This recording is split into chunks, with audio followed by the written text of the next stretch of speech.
excited tonight for us to be able to share with y'all what we did down in Memphis this just a couple of weeks ago. I'm going to give y'all a quick overview of what we did, and then after that we've got a video to play, just kind of a slideshow of some pictures and stuff we took, and then I was requested, we've got a video of some of the ladies at the church singing, so as soon as that slideshow's over, we got one other short, like 30-second clip we're going to show after that, and after that the mission team's going to come up and they're all going to kind of share just a little bit about their experience. So that's kind of what's going on tonight. Let y'all know if you don't, and I'm sure most people in here know, Binghamton Community Church, the pastor is Sean Abrams. He and his wife Mary are down there. They've been down there for several years. They're doing ministry. That church there is, it's in a hard area. It's a very poverty-stricken area, and that's one of the things that he talked about while we were there. We were eating with everybody Friday night, and one of the things that he was talking about Friday night as we were there waiting on our table was having to deal with being able to separate the church from his everyday life, because he said he had the problem that dealing with the people that he deals with in such a poor community, such a poverty-stricken community, he would go home and he'd be thinking about this family that he was trying to help, that they didn't have anything to eat that night. Or I'd go home and think about a family that summer, you know, their lights, their electricity had been cut off. And of course, this is Memphis in the middle of summer, and you know, they've 100-degree weather without any kind of air conditioning. That's the type of stuff that he deals with constantly. It's the type of thing that the church and the people that he's working with, he's never going to have the type of facilities that we are blessed with here at Olive Branch. In that community, unless there's some major changes, unless there's some major things, he's not going to be blessed with the type of things that we're blessed with. And it's a real challenge, and that's the thing that's right. It's really awesome that churches like us and a few others go down and show support for Sean. Because he is on the front lines. He's in the trenches, trying to share the gospel, trying to reach the least of these. When Jesus was telling the story about the king calling those to come into the banquet, he was telling them to reach out and go to the highways and the hedgerows, to bring in the homeless, to bring in everybody they could find, and that's what Sean is doing down there. Their congregation is not real big, and of course I go blank as soon as I get up here, but it's probably only about 40 people in their congregation. They have most of its youth, mostly youth and mostly women. There are not a lot of young men. That's one of the major areas they have a problem with. There's not a lot of men, not a lot of young men there in their church, and so they're working on that. So what our team did is we had a really quick weekend trip. That Friday evening we left here about 5:30. We took a team down. We loaded up in the vans. We had been asking for, as you all know, we had been asking for the backpacks, for the makeup, for the purses, for the shoes, for makeup, for all that kind of fun stuff. We had all that given. We had people that came, they donated a bunch of clothes and all that type of fun stuff. We loaded that up. We had our black trailer was full. We had so much stuff that we had to take that black trailer. We couldn't fit everything in. Y'all showed up in an awesome way, and it was awesome. And you'll see some of that, so just everything that we show, you'll see in this video in a little bit of all the stuff y'all gave and how that blessed. Went down that evening, got up early the next day. Saturday morning, we split into two different groups. So, Binghamton's facility sits on a lot, and there are two buildings. There's the main church building that they use, and then there's a smaller duplex right next to it. And don't get confused when I tell you that, when I call it a church. You'll see some of the videos. This is not a very big building that they get to do their stuff out of. And both of their facilities are older. They both need a lot of work. They both had a lot of work done to them, but they both need a lot of work, and you'll kind of see that as we go into the videos. But they're the two different facilities. So the men, we went, and this duplex had a problem over the winter. And Gary talked about it, and I think we actually showed some of the pictures and stuff. They had a water main bust, and it ran down the walls. They had some bad spots in their drywalls, in their ceiling, and he had asked while we were talking, he said, hey, the original plan was that there was another team that was going to come down before us. They were going to do some demo work. And we were going to get down there, we're going to patch holes, we're going to do some finish up work and stuff like that. Well, Sean had called me before we went down a few weeks before and said, hey, that other team that was supposed to be there, they're not coming. So it's just y'all. So we went down, and Sean knew there was damage in the building. He didn't know how bad it really was. He hadn't got back behind the walls or anything like that. So we went down there that morning kind of having an idea of what needed to be done, but not really knowing. So we got in, the men went in, and in the back room of this duplex, where the piping was, they use it as a Sunday school room, and there's 2 rooms on either side of the duplex. They use it as a Sunday school room.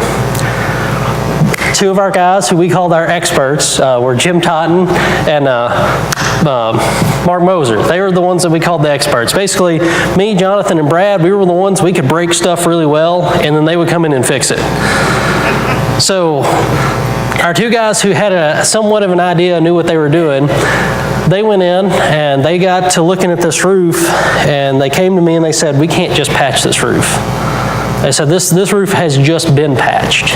That's all it is patches, and it's all just, for those of y'all that know, there's different kinds of drywall, and this was just a really cheap drywall that wasn't supposed to be used for ceilings anyway. Basically, it was the cheapest type of drywall they had, and so it turned out we had to completely rip out the entire ceiling of that room. And then there was a hallway that also had damage. We had to rip out the entire roof of that. So we had to completely rip out all of those. And then in the course of that, we found out another problem that's going to have to be dealt with eventually. The reason that the water main's busted is because this building was made cheaply, and you'll see on the pictures, there is no insulation in the attic whatsoever. It is completely just wood roof. There's no insulation, there was nothing. And because of that, over the years, these pipes had apparently busted several times, and so this roof was ruined. We had to rip all that out. We had to go inside. In the duplex, he wants to rip out the center wall so that whenever they have their kids program on Wednesday, they can have one big room because they've got too many kids for one side. We kind of worked on that a little bit. Got at least the drywall tore out of that.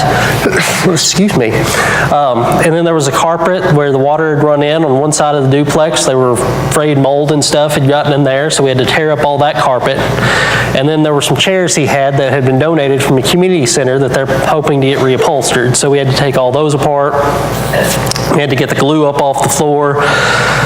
And some other smaller projects. So that's what the men were working on throughout the day, doing kind of that manual labor stuff, me having to go back and fix a problem because I bought the wrong kind of drywall again, and I had to go fix that. So the women, on the other hand, they had a different deal they were doing. While ours was mainly physical labor, helping them work on their facilities, helping them work their stuff, the ladies were out working in the community. So they got there that morning and met Miss Mary, his wife. And one of the things we had put together here is we had asked for a bunch of hygiene products. And y'all came out, you donated a whole bunch of shampoo, deodorant, toothpaste, all that kind of fun stuff. And the team, before we had left, had put together 100 bags, 50 men and 50 women's hygiene bags. And so the ladies went that morning and they took those bags and they went out to one of the housing authorities with Mary. And 2 by 2, they went to the different doors and knocked on them, talked to the people inside, and asked, hey, how many men, how many women do you have in here? And handed out supplies. Of course, they had to go later because, again, this is a different community, different culture. Because originally the plan had been for them to go earlier in the day. When we got there, Mary told them they're not going to be awake. And so they waited. They got their bags ready. They got their building put together that they were going to be using later. They went out about 11 o'clock. They took their bags out. They handed them out. Talked to, I don't remember exactly how many houses they went to, but they gave out at that time, they gave out around 70 of those bags in just this small housing authority area.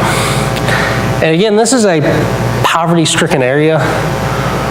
We don't think about that as being a need a lot of times.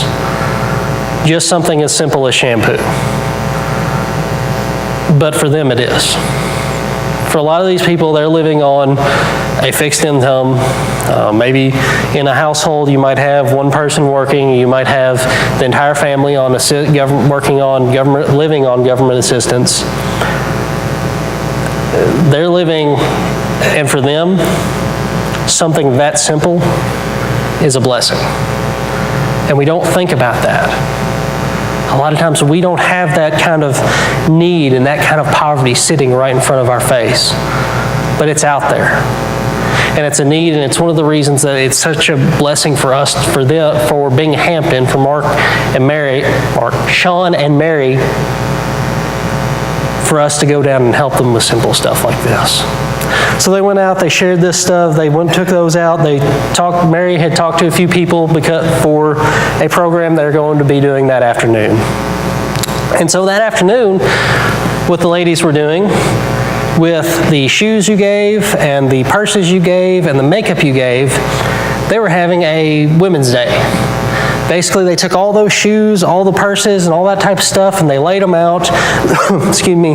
They took the makeup and all that stuff, and invited these ladies, and Mary talked to some of the ladies that she knew from the community and from the church, and somewhere between 25 and 30 ladies came into this small building. You'll see how cramped it was. Came, and they just had an awesome day. They gave out stuff, they did manicures, they had a couple of our ladies spoke, Sean had one of the ladies there that had been delivered from just a hard life by Christ. She came and she shared, and they had an awesome time that just sharing that stuff, giving those stuff to those ladies, and loving on those ladies. And again, that's something that we might not understand, but a lot of those women don't get that. They don't get the day where somebody just takes care of them. They don't get the day where somebody just comes and does their nails. They don't get the day where somebody comes and gives them a pair of shoes that they probably couldn't afford. They don't get that. And that means something, the fact that that church was able to provide that for them. Because in the end, we took the stuff down, but everything we did was to help Sean and Mary reach that community, to help them reach the people that they're trying to reach, to help them build the work of Christ and build the kingdom of Christ while they were there. And so they did that. They spoke. They did the ladies. They sang some songs. I'm going to share one of those, or one of the videos you're going to see up here in just a minute. And again, that goes to culture. I think that might have been kind of a culture shock to some of our ladies who hadn't been down there before. Like we do church is not necessarily how everybody does church. And how we sing is not necessarily how everybody sings. It's a different culture. It's a different mentality. And again, that's why it's so awesome and so critical that we support Sean and Mary, because they live in that community. They know the people, they know the culture, and they're there trying to share with them. They're there reaching with the gospel. So the ladies did that all day. That evening, we went out to eat. We blessed Sean and Mary. The church blessed Sean and Mary and their family. We blessed them with dinner that night. And part of the reason for that is, Brother Gary shared it a few times, they already didn't have a whole lot to begin with, because again, it's a poor community, and Sean had been working at a private school down there, private Christian school, which they don't pay a whole lot to begin with. They had been living on that pay and on the pay they got from the church, which wasn't a whole lot. And a lot of the pay they get from the church comes from support from other churches. He gave up that job this year because he had been spending 55, 60 hours a week at school. He was also coaching there. He was teaching, it was a private school, he was teaching Old and New Testament. And he said that in doing all that, he wasn't able to be in the community because he was giving all of his time to the school. He was giving all of his time there, and he wasn't able to be in the community to make a difference like he knew God had called him to be. And so he and Mary prayed. They prayed about it and decided that God was telling him he needed to give up that job. And so they took that step of faith. And so that night, us being able to bless them and their kids with something as simple as going out to eat is something they don't get to do a whole lot. That's an opportunity they don't get. And so even that evening, we got to minister to Sean and his family. Something I'll share with you that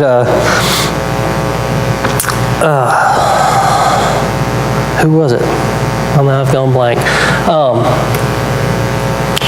Somebody was talking with Sean, and they asked him, they were saying, hey, so what's a way we can bless you financially? What's a way, we as Olive Branch, what's something else we could be doing? And Sean broke down in tears. Just saying, I gave up this job because God was calling me to. I gave up this job because God has called me to minister to these people. He said, just even you saying that somebody is thinking about us, that somebody is out there praying for us, means so much. The next morning, on Sunday morning, after we blessed them that Sunday morning, we went out, came back, we worshiped with them. We had a couple of our ladies that sang a couple of specials. One of the things that had also been given in all this, several people had brought several things of clothes. We had clothes given, we had Barbie dolls given, we had all this extra stuff that was given that we had loaded up the trailer. And we had asked Sean, we brought this stuff, it doesn't really fit with what we're doing tomorrow with the ladies. What do you want to do with it? And so he told us that Sunday morning, we went out before church, we set up several tables. And we just took the clothes, we laid them out, we took the toys, we took all that extra stuff we took and we just laid it out there. And when they had some leftover shoes and stuff from the day before, we left it over and we just stood there and people from the community came up. And it was all free, and they knew, because Sean and Mary do this all the time, they knew it was free, so they came up, they talked to us, we got to share with some people, we got to talk with some people, talk with people from the community. It gave them another connection there, another way to talk. And as we were going in, he said, we're just going to leave it out here while we're doing service. And so we went in, we had service that day, and when we came out, 3/4 of that stuff was gone.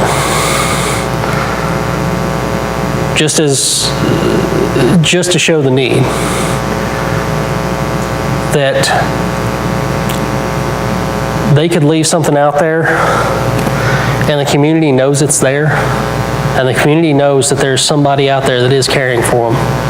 The community knows that there's somebody out there that is trying to meet their needs. And they'll never be able to meet all the needs. They'll never be able to meet everything that's going on. But they are there trying to advance the gospel in one of the harder communities to reach out with the gospel. It was it's an awesome privilege for us as Olive Branch to be a part of that and to be a part of what God is doing. And I want to say thank y'all for your support, because without the financial support of Olive Branch, having helped send the mission team, without the stuff y'all gave, from shoes to clothes to bags, we wouldn't have seen it happen. But anyway, I'm going to ask to play this video real quick. After he plays these couple of videos, then our team is going to come up and they're going to share a little bit about their experience.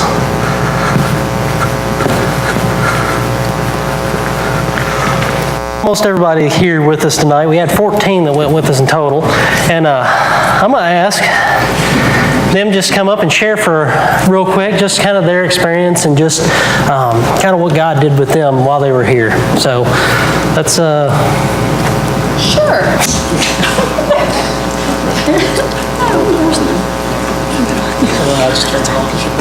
Yes.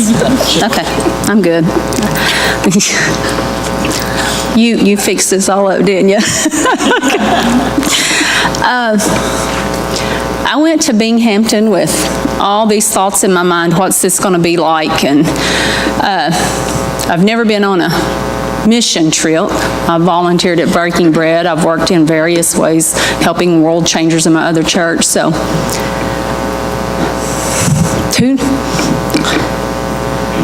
two nights before the trip, Mark and I were talking while we were laying in bed, and when I think missions, I think people being saved. And you said this morning, how long's it been since you led someone to the Lord? It's been a long time, but there's no feeling like it. I can tell you how long it's been. It's been since October of 2014, because at Vanderbilt, while my son was having skin graft surgeries, I was called to witness to someone, and that man accepted Christ. But I told Mark, I said, I would love to lead someone to Jesus on this trip. And so I came home from that trip thinking, what purpose did I serve there? God has created and grown in me a great big heart of compassion. Not always been that way, and it takes some valleys and stuff to get you there, but I have it. And I'm not only compassionate for those, sometimes we think people have to deserve our compassion. I'm compassionate for all, no matter what state you're in, because Jesus was compassionate to me, and I'm so undeserving. But I've left there, and then as I began thinking, when Brother Gary told me this morning, yes, that I would speak tonight, what am I going to say? The Bible, I was looking in the Bible, and Paul said, some plant and some water, and God will give the increase. And so I did plant while I was there. I loved those people, and I truly loved them. And I went because as I looked in the book about the talents, God has blessed me so much. He's given me health. He's given me, first of all, His saving grace and the physical ability to go. And I guess sometimes maybe truly I do these things because I love my Lord. But when I see Him face to face, I just want to hear, well done, thou good and faithful servant. I so enjoyed worshiping with them women because the way they worship, I fit right in. I mean, I really do. I loved DJ Lisa, as I called her. I mean, she and I had a good time. And I left there. One thing that spoke to me most, and this is where I'm going to end it on, when we went to the projects, I went door to door with one of Mary's sons, Mary and Sean's son. He was about 11. And he knocked on the first door. He done a soft little knock, and so the next door I knocked on, and I didn't knock it down, Karen and Cheryl, but anyways, I knocked a little harder, and so the third door I noticed his little knock. So I paused and I said, is that a secret knock or something? He said, no, but if you knock loud and repetitiously, they may not come to the door because they think it's the cops. And many years ago, I would have thought, well, if they think it's the cops, maybe they deserve it. I don't look at it that way anymore because, but not for the grace of God, that would be me. And behind those doors, even though there may be someone there that, yes, has done something bad, that they need to deal with the circumstances, there were children back there. And they were coming out saying, can I have a bag?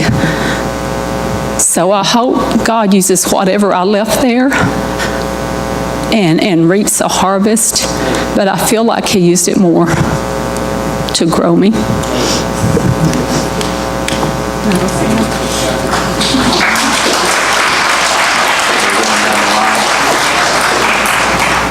I wasn't going to say anything until Clint painted the picture that Jonathan and I were just there to run to Lowe's and back. As evidenced by the pictures, we did much more than that. No, in all seriousness, I really wasn't planning on saying anything, but thanks to the church, obviously, for providing the means to bless these people. We were just on the good end of the deal to get to see them blessed, and so thankful. I guess I walked away from the trip I guess thinking more so like when we talk about Binghamton and Memphis and blessing that area, I think we not just our church, but as a society, our generation thinks that we have to go elsewhere to kind of do that type of thing. And, I was reminded being in that neighborhood, being around those folks, man, we have people like that here. We have our small group works at the food bank every month, and I see those same people here in Madisonville, and I see, unfortunately, where I work, I see a bunch of those same people every day at my job, and I was reminded when we went to Memphis, I don't have to drive 4 hours and sleep in a really small hotel bed and listen to a lot of loud snores with uncomfortable older men. I don't have to do that to be able to bless these folks, right? I have the ability to do that in my backyard, and I have the ability to do that here locally. While it's awesome to go that far and be able to do that because it's needed, I think it was a good reminder that, we have that opportunity to bless folks here as well. And I think it's a good eye-opening experience to remember that. So thank you, church, for sending us and allowing us to be the hands and feet, because it was very rewarding. You want to say anything? No.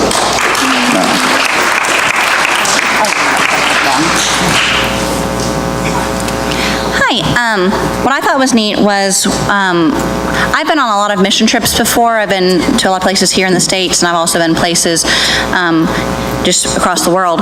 And so, for me, a lot of this stuff wasn't new, but it was neat. A lot of the ladies had never been on a mission trip before, so getting to see, like, their first time getting to experience a lot of this stuff, and also getting to see them step into something that was outside of their comfort zone and becoming the hands and feet of Jesus by bringing hygiene bags and painting the ladies' nails and just loving on the ladies. The thing that stood out to me the most this weekend, that weekend, was getting to experience, getting to meet the Abrams and their families and how they interact with the Binghamton community. Because I got to meet Mary back in April in the Women of Joy conference, but I hadn't met her family yet. I hadn't met Sean yet. And I know for the last almost 2 years we've been here, I've heard a little bit about the church here and there, but I didn't have any faces with the names. And so, when we make the Christmas boxes now, okay, I met some of those kids. While the ladies were painting nails, I was actually outside playing with the kids so they could be out of their parents' hair for a little bit. And so now I'm like, okay, well, now when I make a Christmas box, I actually know some of these kids. And the Abrams, they could be many different places, but they chose to follow Christ leading to that community. They are being intentional neighbors. They live in a neighborhood with everyone else. There's people that are prostitutes in their neighborhood. There's people that are drug dealers. There's a lot of poverty. And Mary and I understood each other. We're both pastors' wives, but she deals with a lot of things I don't deal with. We're very fortunate here, living in Hopkins County. I live on a street with 14 people. 5 of them are pastors or pastors' families. I left my credit card on my ground for 4 days one time, didn't realize it. It was still there 4 days later. I didn't have to worry about it. And there, there's people getting their houses broken into, and she's like, oh, that person right there, that's a prostitute. That person right there, that's a drug house. Her kids, they have to deal with, when they go to school, there's going to be people that might be in gangs and things. I'm not really that concerned about Lizzie being involved in a gang when she grows up. And, but she has 4 kids between the ages of 9 and 13. And, that's a really very, very real possibility there that they'll have to deal with making sure their kids are not in a gang, making sure that their kids are safe. They've had kids in the community that have been shot in gang shootings before. I'm really not concerned about Lizzie's safety here. I mean, yes, there's things that happen here, but not often, and it's not like an everyday occurrence. And so, it was showing me how fortunate we are to be a pastor's family here in this area. I don't have the hardships of their family, and they're in that every day. They have all the poverty, they have all of the danger that their kids could be heading into. And, we're very fortunate to have a church family that loves Lizzie and, watches out for her and gives her candy and all that. So I just want to thank you guys for being a great church family and for sending us.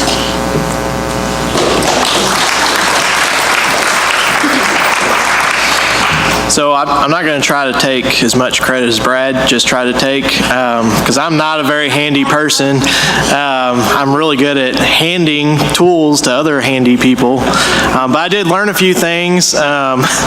Like apparently it's a really bad idea to use an electric saw to cut drywall inside a building. And for those that don't know what happens, it's like a dust storm. So I learned that lesson the hard way, thanks to Mr. Mark over here not telling me that was a bad idea. But all kidding aside, the part of the trip that probably challenged me the most is just taking into perspective the sacrifices that Brother Sean and his wife truly are making. We got to talk a little bit, and being in ministry, I can understand to a certain extent, probably not even slightly the amount that he understands how challenging ministry can be. But in our Sunday school class, one of the verses that we've been studying is Romans 12:1, and in that verse it talks about being a living sacrifice. And I really think that Brother Sean and his wife, they're quite the model of what that verse represents. And I think Clint really talked a lot about kind of their story and their background, but to take it even a little bit further, Sean's a very educated person. He's got a master's degree. He's got a bachelor's degree, a master's degree.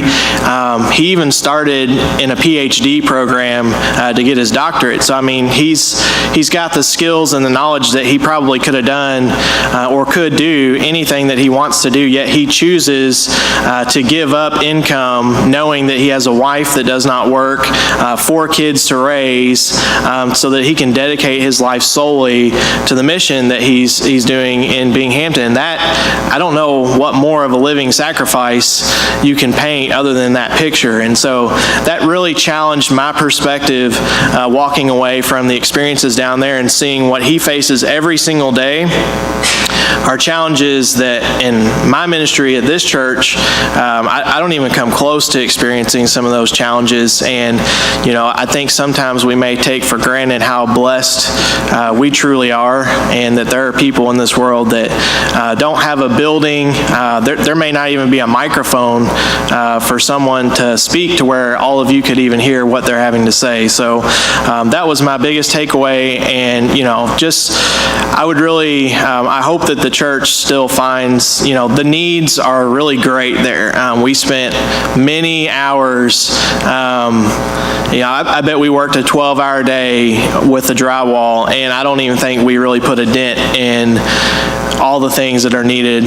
So, I mean, they need continuous support, and, you know, I pray that we're there to give it to them, and even not just us, that others find a way to help support them as well.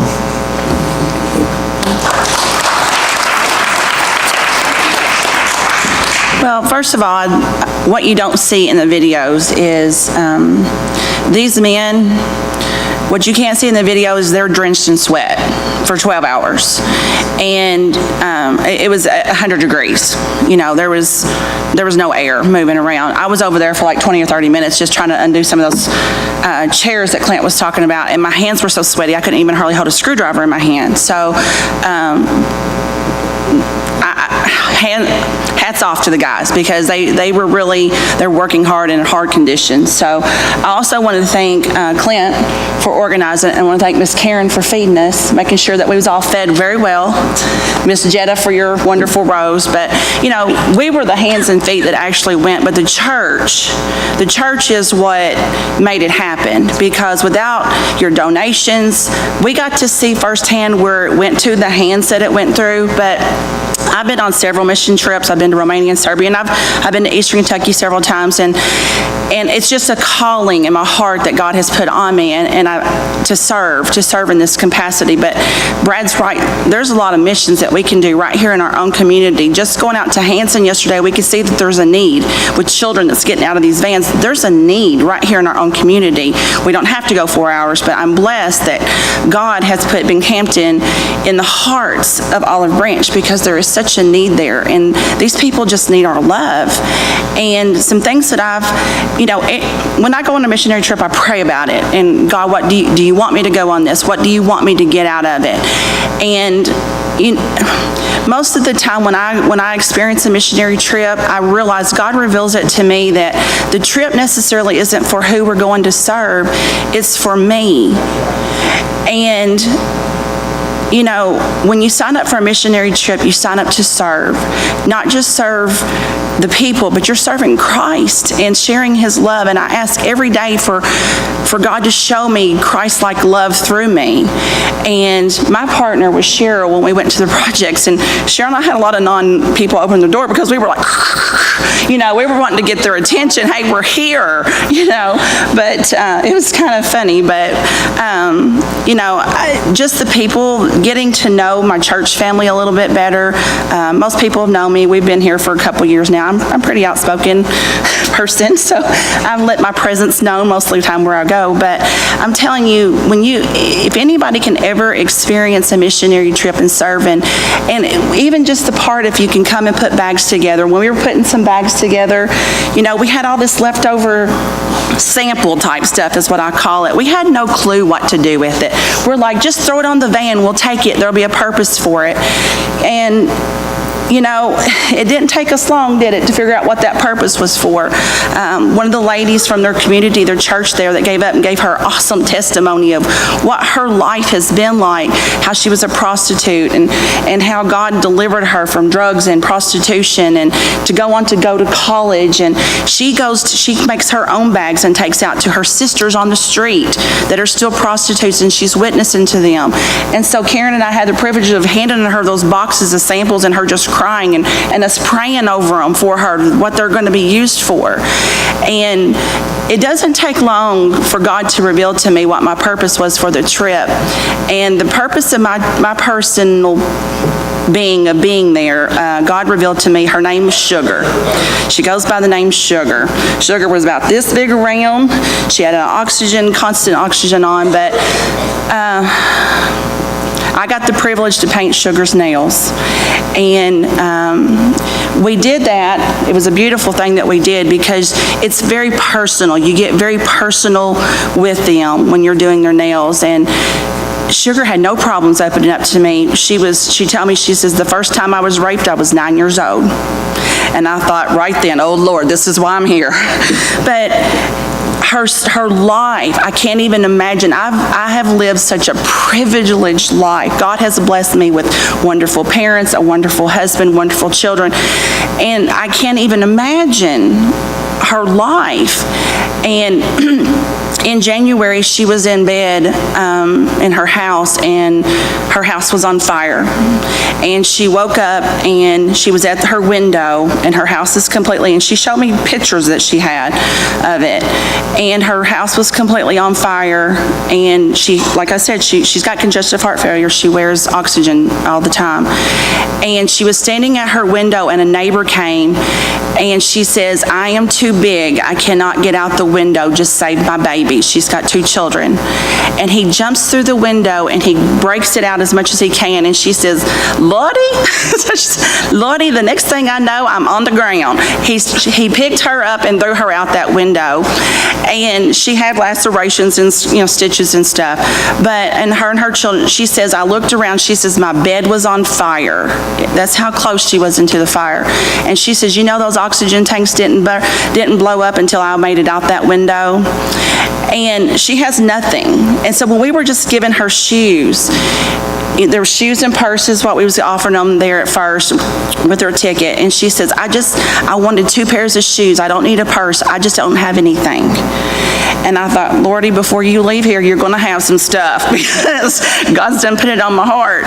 And so before she left that next day, she had, what Karen, about 4 or 5 pairs of shoes and 3 or 4 purses. And I went through that table, and any 3X I could find, I made sure she had it. And, she was just thankful that she could wear something different to church the next week. And so, God's put on my heart even since I come back. And I've been emailing and talking to Miss Mary ever since. And, God has blessed Mark and and I was glad that we were able this week to send her kids some clothes to go back to school and some shoes and stuff.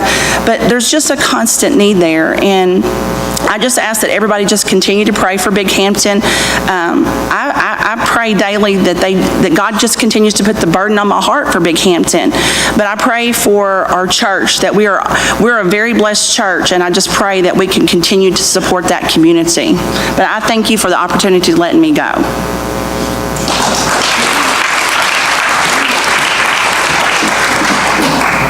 Hello, Am I too close? No, okay.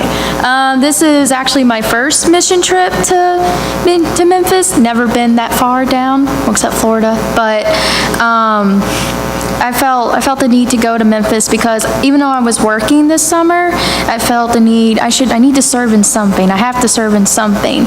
And I tried to go to help with the children on Wednesdays. I couldn't even go to the VBS because I was working. So I was like, oh, I gotta do at least one thing, over the summer. So I went there, and my thought was, well, I get to spend time with the older ladies, but I ended up spending time with the children outside. And that was really, really nice because, like, the chances of them getting a playmate that, that has good morals or anything like that is just slim. And when I was playing with one of the girls, like, I heard across the street some, like, drunk guy just cussing literally loudly, and I was telling the little girl, I was like, please don't repeat anything you hear him say, because I just felt awful for the girl that she was used to hearing that. That's what she told me. And it shocked me that that's the kind of life that they're used to. And to see those kids to have, toys to play with for one day was really blessed. And about the guns, they came home with, they wanted to bring water guns home, but then their moms wouldn't let them because that represented guns around the community. They couldn't even bring water guns home. And that didn't really cross my mind until they left. And I was like, oh crap. I was like, imagine growing up, you can't, guns, no, not allowed. And my dad has like that big case full of them, and I'm not afraid of them, but they grow up in a place where people get shot. And that was just their lifestyle. And to me, this mission trip was more about proving to how far God has taken me this year to serve other people and put it on my heart to keep reaching out to the lesser than people. Because a couple months ago, I don't think I should have been here, but I wasn't doing well. I was at a hospital for a bit. I got out, and I realized that I really needed to serve God more than myself, than everything I've been through. I don't want to be a victim. I want to help other people. And, help them to not feel like a victim to their own circumstance. So that's what I learned.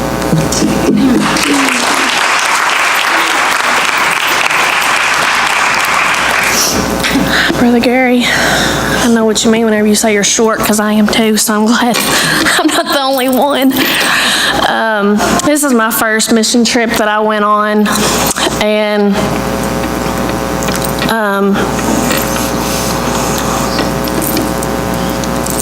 it was such a blessing just to, I'm so sorry, to see women come in,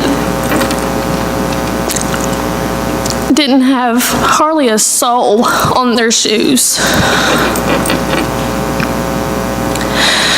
and getting not just one pair, 2, 3, as many as we would give them, they would just take them. And I was just looking, and I was just in awe, because I thought, I have that money to go to Walmart and buy a $5 pair of shoes if I needed them. They don't have anything. Their poor clothes, I just felt so sorry for them all, but they were all just so happy, just so happy. They wasn't all down. They wasn't all like, oh, poor, pitiful me. They wasn't like that. They were just happy and just alive. And we're just so blessed here. We can come in this building, and it's got lights. It's got all kinds of chairs for everybody. A choir. Well-dressed.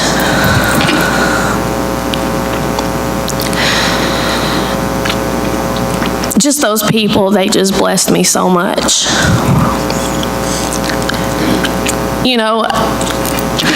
I didn't have the worst life, but to me, it was sad.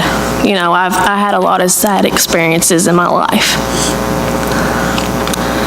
Karen and I, we did some testimonies. This lady that was there, our testimonies did not touch hers. She was so, I can't find the word, but she was wonderful. She was awesome. And you wouldn't believe what that poor lady went through. The lady that was up there, me and her, that was the lady. It was horrible what all that poor woman had to go through. So when you feel like you have something bad going on, until you've been in a community like that, I was scared to death to go. I did not want to go. I was so scared, especially after Brother Gary was talking about all that stuff. Oh, I was scared. I thought, okay, God's going to be with me that day, I hope. And he was, thank God. But when I went there, it was like God just came over me. You're fine. I'll be with you. And I was not scared. I was not scared to go to that community at all. And I'm a scaredy cat. I'll tell you straight up, I'm a scaredy cat. But it was just, I can't explain just the blessing that I had going there.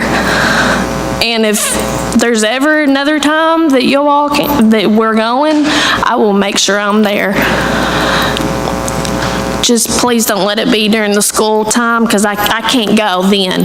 But summers, I'm there. But I'm very blessed that I got to go. After Mary told her little testimony at the Women of Joy, I was nervous. I didn't even think about going at that point until she ended her testimony, and then God pushed me into it. He said, you're going. He said, you need to go. Somebody that is there needs to hear what you have to say. We may not think that our testimony is big to someone, but you tell them how Jesus helped you in your life. It's big, even if they don't get to hear it as often as you do. When my parents got a divorce, I thought that was the worst thing in my life. I've never been beaten, none of that. When my daddy died, I thought that was the worst thing in my life. But then I told them that God was always with me, and He is. If you all have the opportunity to go and see these people, they're wonderful people. I strongly encourage y'all to go. Thank y'all.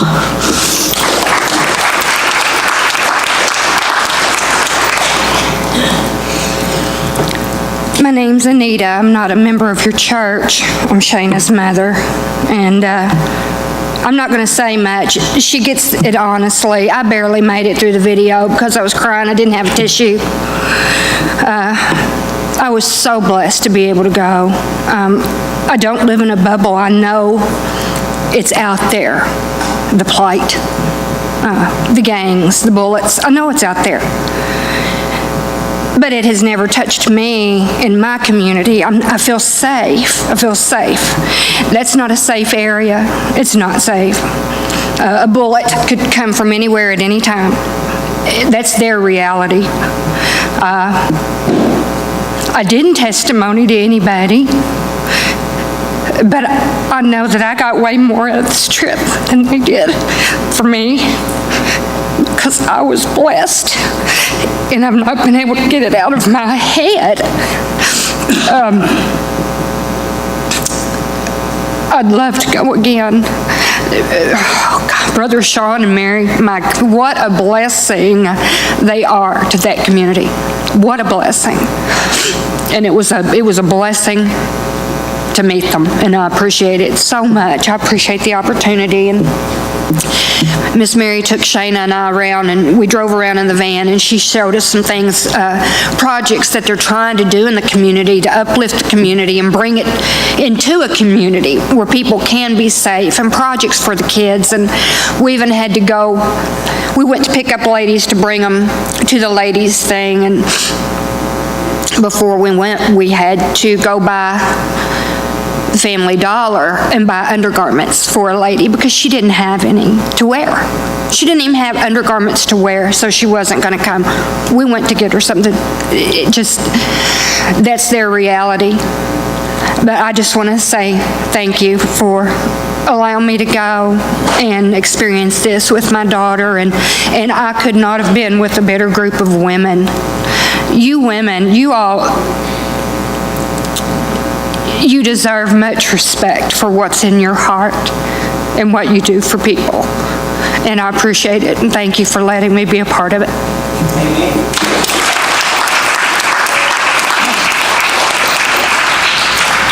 I was so thankful for the opportunity to get to go to Memphis, to Binghamton. Heard so much from Brother Gary, and it was so nice. It was a blessing to me to go and put a face with all the names that I've heard about at Binghamton.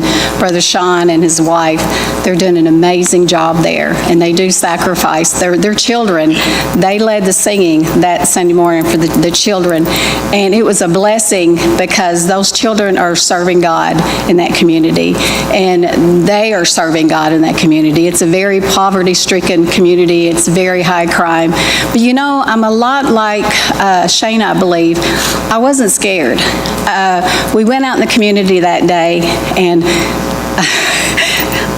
it was so funny because I had no idea why nobody was coming to the door. When Karen and I would knock on the door, I was knocking like, you know. And then when I heard that oh, well, if they knock hard, they think it's the cops. And I said, oh, that's why nobody came to the door when I knocked on the door, you know. But and you take that for granted, but there was.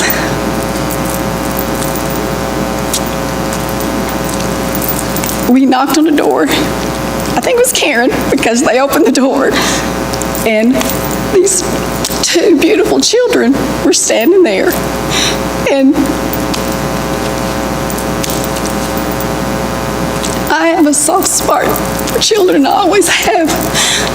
But, you know, I'm thinking they were so thankful for the bags, the hygiene products. And I think we were just supposed to give one, but she gave one to one little boy, and that little boy came up to me and I said, honey, I'll give you all that I've got, you know, because they were so appreciative, so appreciative. And that, knocking on those doors and seeing those families and those faces of those children, I'll never forget, never. And another thing I'm thankful for is thankful for the church here, Mark and I. We've been coming now for a couple of years. You guys will never know how much you mean to us. We're so thankful that God led us here. But to get to be with my brothers and sisters in Christ on this trip, it was an amazing blessing to me because we have such wonderful people here at Olive Branch Baptist Church.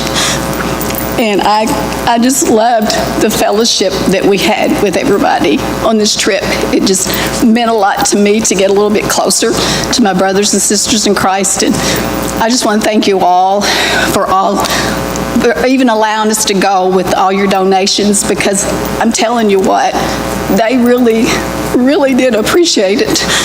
And we take for granted the things that we have, and they don't have anything there.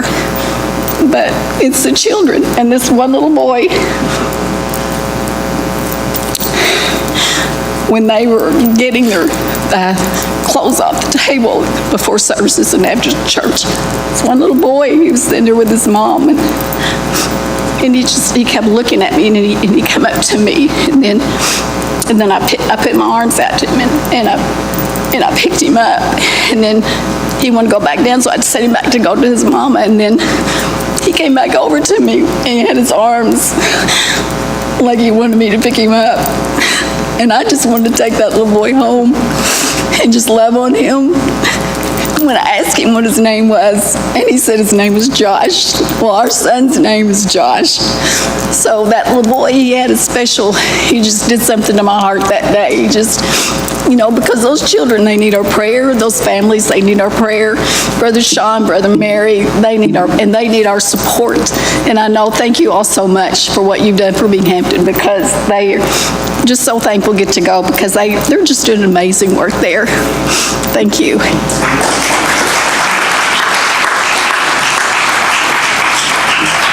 I don't really have a lot to add to that, except, what I'm standing here thinking is, as I was going through my purses at home and my shoes and stuff, I was going, oh yeah, I don't need that. Oh yeah, I don't need that.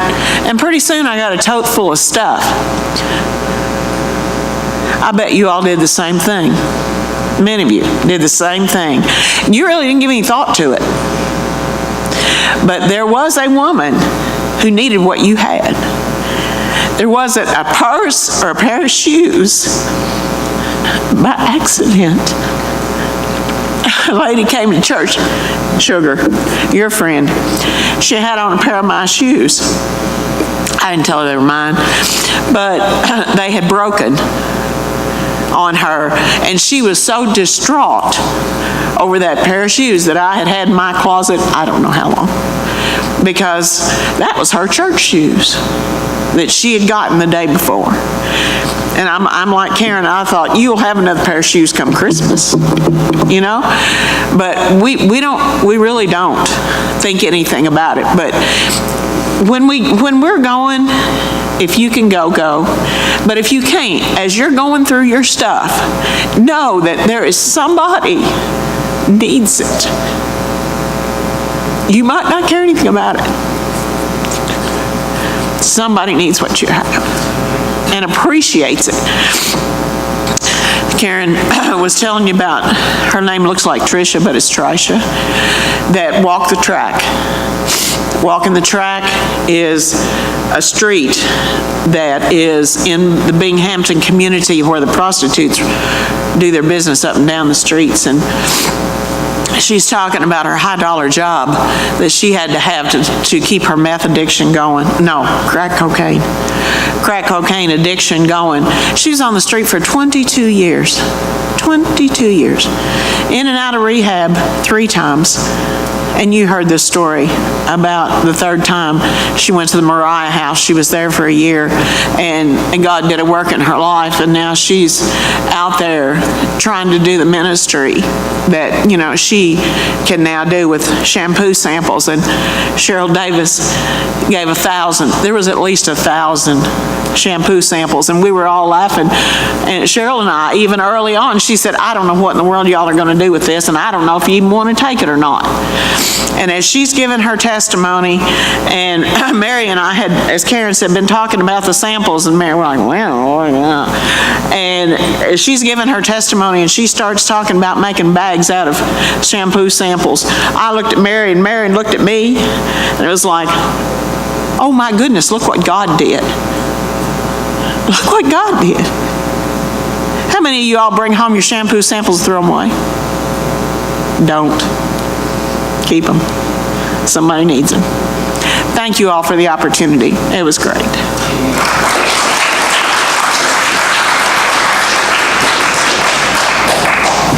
First off, I want to clear up, I am not a drywall expert. But I do know better than to cut drywall with a skill saw.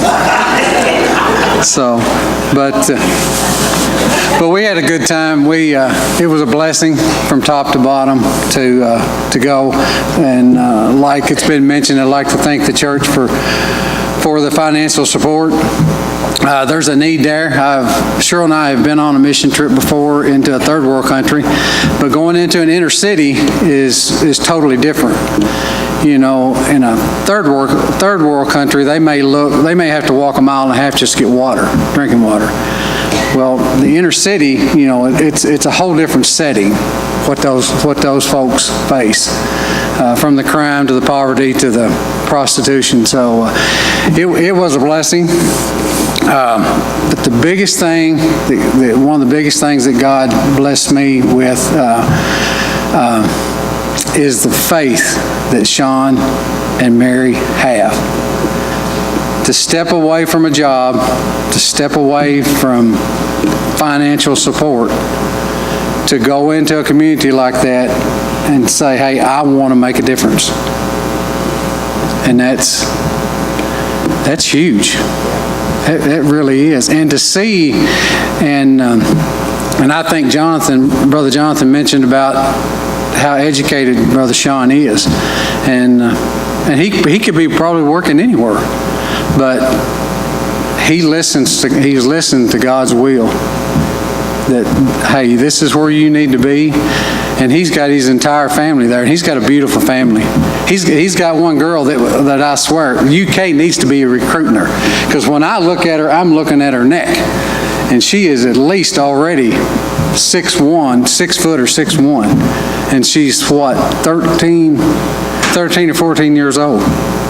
But a beautiful kid. And the kids, his kids led the singing that morning in the church service. And so they are being brought up to know God and to rely on God. And that was the biggest thing. And then also, Sean's plan, Brother Gary, I think, mentioned it Wednesday night. And it was in one of the clips. It kind of went quick.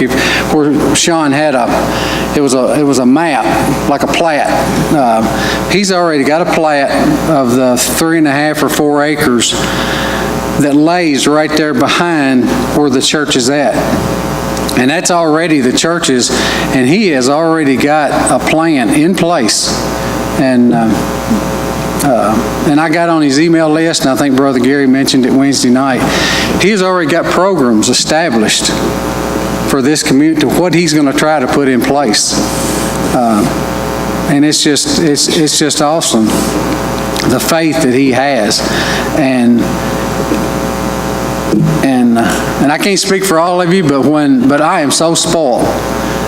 And when I go into something like that, that's a reality check of how I've been blessed. That God has blessed me beyond all measure. He really has. And it just takes a situation like that or a time like that, but he needs the church needs our support, and he has a heart for that community. And it's him and Mary both, and their whole family does. So again, I'd like to thank the church for the opportunity to go, and hopefully we'll go back, and if we have to hang some drywall, we have to hang drywall. We'll do what we got to do. Thank you.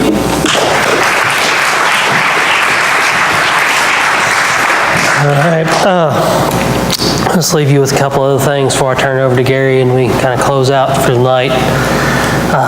First is that here pretty quickly we need to go back, because as you saw, we did get some of the drywall up. We got some of the drywall torn down, but the ceiling in the back room still needs to be finished. The drywall on the ceiling hasn't been finished. That wall we tore out that you saw in the main room, it's a load-bearing wall, so we were able to tear the drywall down, but it's going to have to take some supports and stuff, and somebody knows what they're doing, and somebody that can work with us to redo some of the supports in there where we can clear that room out where they can use that entire room. He's got some other projects he needs to do, but those are a couple that need to be done. We need some men that are willing to go back here pretty soon to get those projects taken care of. And so we just want to put that out there. I want to put, we'll be talking about that a little more, but if that's something you feel like you could help with, something that God has laid on your heart, come talk to me about it. We're talking about next year going back down, what kind of project we're going to be doing next year. We want y'all to all be a part. It doesn't matter who you are, we'll find something for you to do. And again, I just want to close out saying thank y'all. Thank y'all for the support that you show Binghamton. Thank you for the support that you've shown the mission team. And just thank you for your heart. And just remember that the work in Binghamton is not done, and they need our help.